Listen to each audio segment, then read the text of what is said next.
Il est 19h50, bienvenue dans ce journal de la rédaction. Dans l'actualité de ce 19 octobre, le passage de témoin à la tête du ministère des Affaires étrangères, Kakou Wadja Léon Adom succède à Kandia Camara aux commandes de la diplomatie ivoirienne. Face à la presse, le porte-parole du PDCI-RDA est revenu sur l'actualité du parti et sur le très attendu congrès électif pour trouver un successeur au président Henri Konan Bédié. Et puis ce soir, un focus sur Ma Camara, une femme remarquable, pionnière du développement des médias, première femme JRI Côte d'Ivoire. Mesdames et messieurs, bonsoir. La diplomatie ivoirienne a un nouveau chef, l'ambassadeur Kakou Wadja Léon Adom, l'ancien patron de la représentation diplomatique du pays à l'ONU et ministre délégué, prend le portefeuille des affaires étrangères, de l'intégration africaine et des Ivoiriens de l'extérieur. Le diplomate de carrière a reçu ce jeudi 19 octobre 2023 les charges de son département des mains de sa prédécesseure et actuelle présidente du Sénat, Kandia Camara. Reportage de Thiémé Dandjé et Tanguy Conan. Par cet acte, le tout nouveau ministre des Affaires étrangères, de l'intégration africaine et des Ivoiriens de l'extérieur prend la main, recevant des mains de son prédécesseur les charges de son département.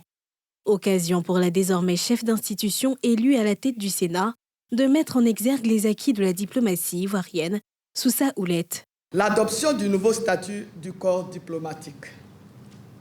La mobilisation de ressources extérieures pour soutenir le plan national de développement PND. La mise en œuvre ou l'activation d'une coopération bilatérale et multilatérale agissante avec les pays amis ou les organisations partenaires. La réhabilitation progressive de nos chancelleries et résidences des ambassadeurs. L'évacuation d'urgence des Ivoiriens en détresse à l'étranger avec les cas de l'Ukraine, la Tunisie, le Niger et le Soudan. Et récemment, je dirais, Israël, les pèlerins qui sont revenus d'Israël. La réélection de la Côte d'Ivoire au Conseil des droits de l'homme pour la période 2024-2026. Prenant ainsi pleinement fonction à la tête des affaires étrangères du pays, le ministre entrant assure poursuivre et vivifier l'œuvre du rayonnement de la diplomatie ivoirienne dans le concert des nations. Je m'engage à cet égard à apporter, avec le concours de chacun de mes collègues et collaborateurs, ma modeste pierre à l'édification de cette œuvre commune, cette œuvre monumentale, de continuer à servir notre nation avec les mêmes convictions et détermination. Je reste pour ma part à l'écoute de tous, sans a priori ni parti pris. Cette passation de charges, présidée par le secrétaire général du gouvernement, a été meublée de remises de présents à la ministre d'État sortante par la grande famille de la diplomatie réunie. Marque de leur reconnaissance pour les avancées obtenues ces dernières années, dont le statut du diplomate défendu et adopté par l'Assemblée nationale. Le porte-parole du PDCI-RDA était ce jeudi face à la presse nationale et internationale. Soumaïla Brédoumi est revenu sur les dernières décisions du bureau politique du parti, non sans oublier de se prononcer sur le prochain congrès électif et l'actualité sociopolitique du pays, notamment le récent remaniement ministériel. Mardoché Kouassi, Joseph Zécré. Le prochain congrès du PDCI-RDA, prévu le 16 décembre prochain, donnera l'occasion aux militants du vieux parti de mettre fin à l'intérim du président Kopli Boni Kouassi à la tête du parti à travers l'élection du nouveau président. Une élection qui suscite déjà des velléités de candidature. Sur cette question, le porte-parole du PDCI-RDA a indiqué que force sera donnée au texte du parti. L'article 41 donne les critères de candidature. Il ne faut pas personnaliser le débat. Le jour où le ministre Kiam viendra être candidat, il formera son équipe. Et comme tous les autres candidats, il a le droit et le pouvoir dire qu'il veut diriger le PDCI-RDA. Je ne vois pas où est le problème. Si c'est lui qu'on choisit, nous allons le suivre. Si c'est quelqu'un d'autre aussi, nous allons le suivre. Sauf si les tests l'empêchent.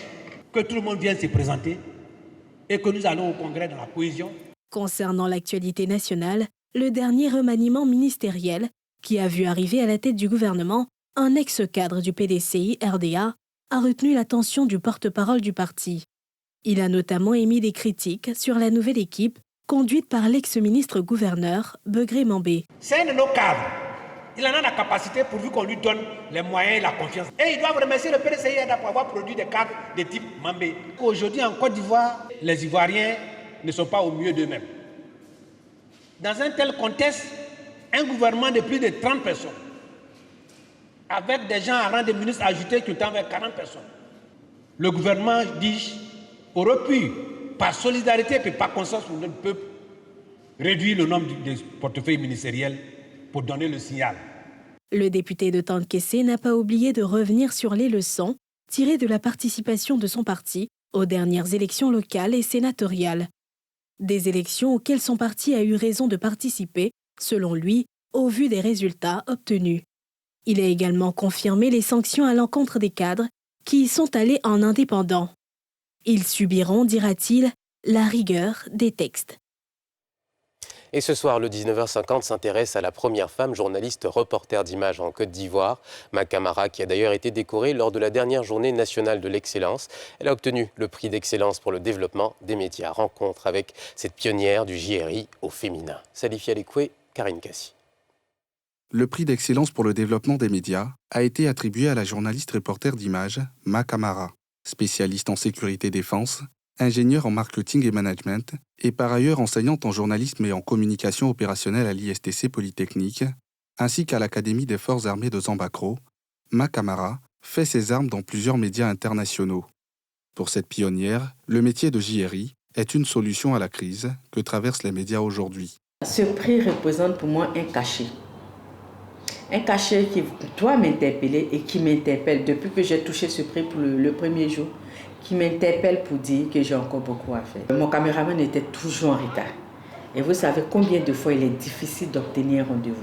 Ça s'est imposé à moi, la frustration de prendre la caméra, d'écrire moi-même mon histoire, de monter mon histoire et de faire diffuser. J'ai pu inspirer des femmes qui m'ont vu dans ce métier, qui ont adopté ce métier, cette spécialité. Et mon rôle, c'est de pouvoir former le maximum de femmes. Pour Ma Camara, également présidente de l'Association de la presse étrangère en Côte d'Ivoire, active dans les domaines de l'éducation, de la lutte contre la déforestation, aucun métier n'est réservé aux hommes. La femme a sa place dans la société. Dans cette spécialité, il n'y avait pas de femmes. Il n'y avait pas de femmes. Je suis arrivée, j'étais parmi les hommes. Dieu merci, j'ai eu des hommes gentils et généreux sur le terrain qui m'ont encadré, qui m'ont accueilli. Donc il faut fermer l'oreille aux personnes qui vous disent que c'est trop difficile. Rien n'est difficile, on peut toujours y arriver. Ce prix d'excellence, loin d'être une fin, représente pour elle un booster afin de toujours demeurer sur la voie de l'excellence et de partager avec les autres, notamment la nouvelle génération, son savoir. Concept lié au développement durable, l'économie circulaire était au cœur du forum africain EcoCir, ouvert hier 18 octobre à Abidjan. Il vise à offrir un cadre d'échange aux personnalités publiques, opérateurs économiques et gestionnaires de collectivités pour une meilleure appropriation du concept et un meilleur développement de l'Afrique. Nadia Eja, Tanguy Conan. Durant 4 jours, ces élus locaux de divers horizons seront réunis à ce forum dénommé EcoCir autour d'une cause commune, le développement des territoires en Afrique, grâce à l'économie circulaire. À Abidjan, chaque habitant produit 280 kg de déchets par an, dont 16% de déchets secs, 68% de déchets organiques et 16% de matières inertes. Les recycler serait donc un atout pour la capitale économique de la Côte d'Ivoire. La valorisation de ces déchets secs et organiques pourrait, en application des concepts de l'économie circulaire, générer chaque année un gain de plusieurs centaines de milliards de francs CFA de chiffre d'affaires, 35 000 emplois pour la seule ville d'Abidjan. Une dynamique à étendre dans tous les autres territoires du pays. Les déchets, on a les balles de riz qui aujourd'hui posaient des problèmes au niveau des usiniers. Donc avec le système de l'économie circulaire, on compresse ces balles de riz là aujourd'hui pour produire de l'électricité. Donc ça réduit les coûts de l'électricité. Derrière moi, le stand du Zanzan, les déchets de l'anacarde sont transformés en charbon ou en produits divers que vous pouvez voir sur le stand ici.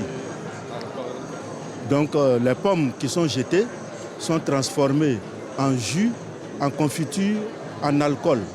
À travers des colloques, des masterclass et bien d'autres activités, les personnes et autorités présentes ont partagé leurs expériences et se sont enrichis du savoir des experts. J'invite les uns et les autres à contribuer chacun en ce qui le concerne à la mise en œuvre diligente et efficiente de ce nouveau modèle économique, car il nous appartient de nous appuyer sur notre force d'innovation pour ne pas manquer le rendez-vous de l'économie de demain. Le Forum Écosir est à sa première édition. La cérémonie s'est achevée par une visite de stand. Et ce soir, on s'intéresse à la vente des fleurs, un business qui fait peu de bruit mais qui suscite de réelles questions. D'où proviennent les fleurs? Quelles sont les difficultés rencontrées par les fleuristes? Les Ivoiriens s'intéressent-ils aux fleurs? Élément de réponse avec ce sujet proposé par Bénédicte Silué et Tanguy Conin. Zacharia est fleuriste au marché Ngouan Mathias de Cocody. Depuis 12 ans, cet homme a fait de la vente des fleurs un business à plein temps. Ce matin, il apprête une commande de roses à livrer. C'est à cet espace partagé avec d'autres fleuristes qu'il transforme ses fleurs de tout type en de magnifiques bouquets, un business juteux selon lui.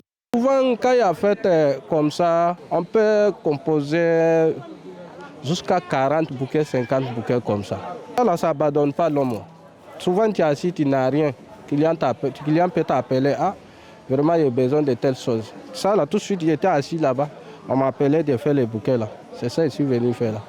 Avec des fleurs qui varient entre 1 500 francs et 7 000 francs la tige, ces entrepreneurs travaillent de 6 heures à 18 heures. Selon Hussein, fleuriste dans le même espace, les femmes sont celles qui en achètent le plus. Tout le monde achète des astères, il y a alpinia, trompique, bec de perroquet, rose, palmier haroka, il y a des orchidées. Tout comme ces hommes, Tara Wenyan, passionné de fleurs, s'est lancée dans ce business depuis 2020. Aujourd'hui, elle possède 3 ateliers floraux dans différentes communes à Abidjan. J'aimais les fleurs et j'avais constaté qu'il y avait un manque. Donc, je me suis dit, pourquoi ne pas ouvrir la première boutique de fleurs un peu premium pour avoir cette expérience d'aller rentrer en magasin, choisir ses fleurs et composer son bouquet à la Riviera. Nous importons nos propres fleurs, donc nous les importons du Kenya. Chaque jour, elle enchaîne les livraisons, ce qui lui ramène un chiffre d'affaires mensuel variant entre 5 et 10 millions avec 15 employés. Pour un bouquet qu'on nous proposons, nous recommandons 35 000, mais après, le client qui se déplace est libre d'avoir le bouquet au budget qu'il souhaite. Le plus gros bouquet qu'on ait eu à faire était un bouquet de 1 million. Nous avons différents types de clients. Et nous avons par exemple des jeunes lycéens qui veulent offrir pour leurs copines, leurs copains. Nous avons aussi des jeunes cadres. Nous avons des époux qui veulent offrir à leurs épouses, des épouses qui veulent offrir à leurs époux le jour de la Saint-Valentin et le jour où on peut presque faire le chiffre de l'année. Ensuite se suit la fête des mères et on a aussi la période de Noël. Cette cliente, venue récupérer sa commande, se dit satisfaite du résultat. Pour mon ami qui sort d'hôpital, qui lui fait plaisir, ça change un peu et tout. Si le business des fleurs est peu exploité en Côte d'Ivoire, les grandes opportunités qu'offre ce secteur ne sont pas à négliger. De plus en plus, on observe une clientèle grandissante et variée qui n'attend pas les grandes occasions pour acheter des fleurs. Récemment mis sur pied, le Conseil supérieur des Majalis ou encore l'enseignement islamique non formel va organiser sa première grande activité, la célébration de la naissance du prophète de l'islam. Après une réunion de planification, l'organisation planche pour le 12 novembre prochain au Palais de la Culture de Trècheville. Nikema Moussa, Joseph Zécré. Quelques mois après sa création, le Conseil supérieur des Majalis de Côte d'Ivoire met le cap sur la célébration du prophète de l'islam. Réunis ce 18 octobre, les membres du Conseil ont opté pour la tenue de leur première grande activité, le 12 novembre 2023. Nous avons appelé tous les présidents des villes de venir nous rencontrer par rapport à la préparation du Majlis national que le Conseil supérieur des Majlis a envie d'organiser le 12 novembre au Palais de la Culture Salah Noumambo. Que tu sois un cadre musulman, que tu sois quelqu'un qui vient de l'Arabie Saoudite ou bien ailleurs, c'est l'éducation de base qu'il a reçue C'est cette éducation-là que nous voulons faire ressortir à travers le Maoulid national du Majlis.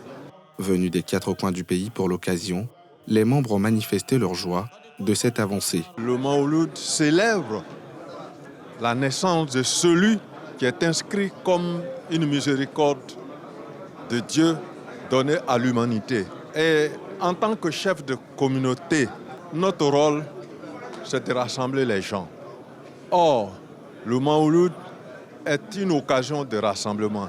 Pour revaloriser la tradition que nous avons eue avec nos grands-parents, nos maîtres et nos aïeux. Et la seule chose qui peut faire sortir de l'ombre l'association, c'est d'organiser cette fête des Maoulouds. Le Majlis est un enseignement de forme traditionnelle axé sur l'apprentissage du Coran et de l'arabe. À travers cette nouvelle organisation, les Majlis souhaitent promouvoir la culture de la paix que prône l'islam. Et c'est la fin de ce journal. Merci de l'avoir suivi. Je vous donne rendez-vous demain et passez une agréable soirée sur NCI.